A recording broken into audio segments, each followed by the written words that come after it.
देखिए, केरला में अगर देखा जाए सही मानों में तो वहाँ जनरेशन चेंज हो गया है।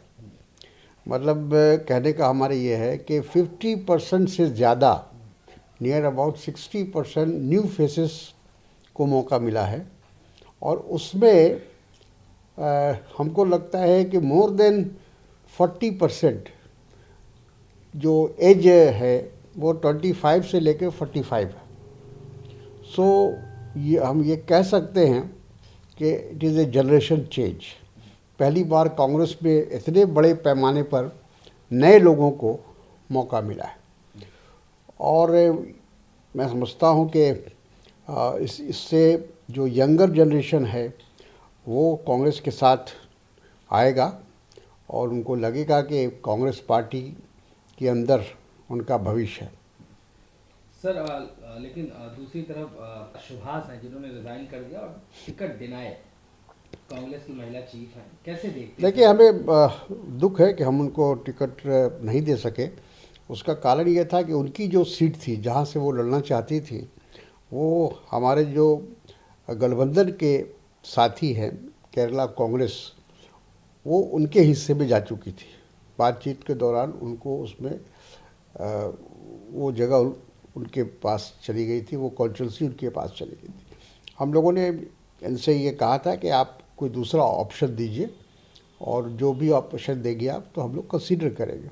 लेकिन उनका ये कहना था कि नहीं, वो हमारी होम कॉन्स्टिट्यूंसी है और मैं वहीं से लड़ूंगी। अब कोई संभावना सर बचती क्योंकि अब वो प्रोटेस्ट के मूड में एक तरीके से? हाँ, सवाल ये है कि हम लोग तो अपनी तरफ से पूरी कोशिश हम लोगों ने किया, लेकिन चूँकि हम गठबंधन की वहाँ हमारी जो सरकार बनती है वो गठबंधन की सरकार बनती है। वहाँ दो गठबंधन है, एक तरफ लेफ्ट है और एक तरफ यूडीएफ है।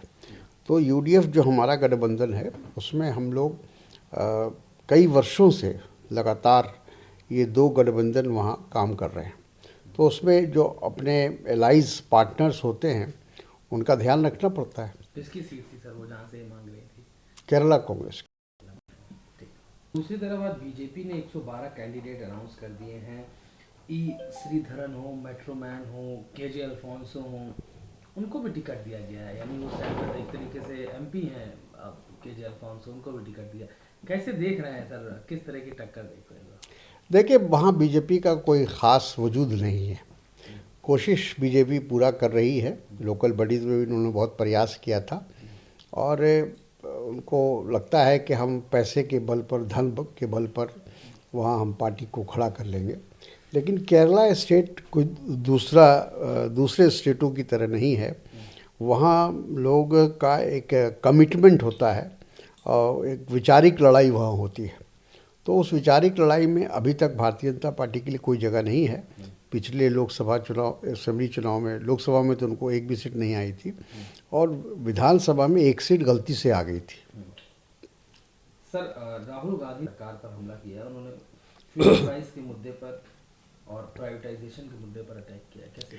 देखिए, राहुल गांधी तो लगातार जो इस सरकार की तरफ से जन विरोधी, राष्ट्र विरोधी जितने भी निर्णय लिए जा रहे हैं उसके ख़िलाफ़ राहुल गांधी और कांग्रेस पार्टी हमेशा आवाज़ बुलंद कर रही है, पार्लियामेंट हो या पार्लियामेंट के बाहर हो। राहुल जी हर मौके पर उन्होंने देश को एक तरह से अलर्ट करने की कोशिश की है, उनको सतर्क करने की कोशिश की है देशवासियों को कि ये जो सरकार, इसकी जो नीति चल रही है वो बड़े उद्योगपतियों और कॉरपोरेट हाउस के पक्ष में कठोर है। आम लोगों के लिए, बेरोज़गार युवकों के लिए, किसानों के लिए इस सरकार के पास कोई ना नीति है ना कार्यक्रम है। बिहार में जिस तरीके से एक बड़ा परिवर्तन देखने को मिला है, आरएलएसपी उपेंद्र कुशवाहा की पार्टी मर्ज हो गई जेडीयू में और उनको इमीडिएट इफेक्ट से उपेंद्र कुशवाहा को चेयरमैन बना दिया गया है नेशनल पार्लियामेंट्री बोर्ड जेडीयू का। कैसे देखते हैं आप इस बड़े परिवर्तन? देखिए, उनका जो इतिहास है उपेंद्र कुशवाहा जी का, मेरा ख्याल है कि अब तक 10-11 पार्टियां वो बदल चुके हैं और कहीं एक जगह भी वो ज़्यादा दिनों तक नहीं टिकते हैं। कितना दिनों तक जदयू में रहेंगे मालूम नहीं। और जदयू का ऐसे भी बिहार में 2 फांक हो चुका है और एक हिस्सा उसका आरजेडी में गया है और दूसरा हिस्सा जदयू में गया है। तो कोई बहुत बड़ा फोर्स था कोई क्या नाम है उसका, RLSP, तो वो भी नहीं था। लोकसभा में उनको एक सीट नहीं आई, असेंबली में भी एक सीट नहीं आई। तो ऐसी पार्टी को के मर्जर से कोई फ़र्क पड़ जाएगा, मुझे नहीं लगता। सर, जिस बंगाल का चुनाव चल रहा है, ममता बनर्जी को चोट जो लगी, इलेक्शन कमीशन ने उस पर कहा कि क्या षड्यंत्र नहीं था या जो भी था, तमाम तरह की चीज़ें उन्होंने कहा कि कैसे देखते हैं सारी चीज़ों को सर? नहीं, देखिए, हम लोग तो इस बात को मान के चलते हैं कि किसी भी चुनाव हो या अगर नहीं भी हो तो हिंसा की कोई जगह नहीं होनी चाहिए, और किसी भी पार्टी के नेता के साथ या किसी भी कार्यकर्ता के साथ भी कोई ऐसा षड्यंत्र या ऐसा काम नहीं होना चाहिए। क्योंकि हम लोग मूल रूप से गांधीवादी हैं, हम लोकतंत्र पर हमारा विश्वास है। अगर लोकतंत्र विश्वास है तो ऐसा कोई कदम नहीं उठाना चाहिए जिससे लोकतंत्र आहत हो। जहाँ तक ममता जी का सवाल है, ममता जी ने जो आरोप लगाया है या उनके लोगों ने जो लगाया है उसकी जांच होनी चाहिए, और अगर सही मानों में उनके साथ किसी ने बदसलूकी की है, इसको बदसलूकी ही कहा जाएगा। एक वो मुख्यमंत्री नहीं है, वो पश्चिम बंगाल की एक नेता भी हैं। तो अगर इस तरह की कोई हरकत हुई है तो उसकी जांच हो और उसके बाद उस पर कार्रवाई हो।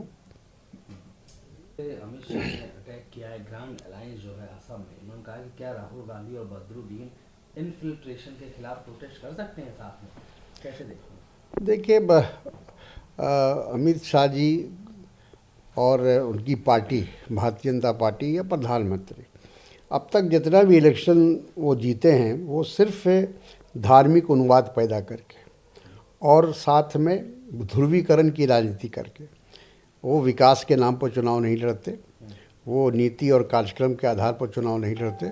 उनका 1 पॉइंट प्रोग्राम है कि एक धर्म विशेष के खिलाफ माहौल बनाया जाए और लोगों का ध्रुवीकरण किया जाए। वो पहले भी उन्होंने आसाम में इसी तरह चुनाव जीता था और वो ये चाह रहे हैं कि इस बार भी हम उसी ढंग से लोगों को गुमराह करके हम चुनाव जीत जाए। लेकिन इस बार आसाम के लोग सतर्क हैं।